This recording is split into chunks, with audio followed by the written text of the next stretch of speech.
Hey guys, and welcome back to this channel. In this video I'll be showing you guys how you can basically turn off like those video displays that will show up when you play music. If you want to turn that off just to save like data or something, press the gear icon on the top right corner of your screen. Then you are going to select the playback option. If you scroll down, there's going to be a canvas button and you're just going to disable that.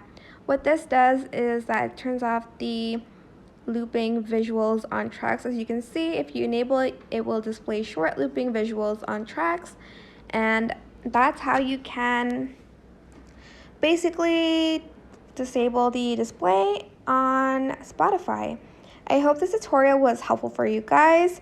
Don't forget to like, comment, share, and also subscribe to this channel if you haven't done that already. If you have any questions, just leave it in the comment section down below and I'll try my best to answer them all for you guys. And that is it for today's video. Thank you so much for watching. Don't forget to share this to your friends in case they need the tutorial. Thank you so much for watching. Bye.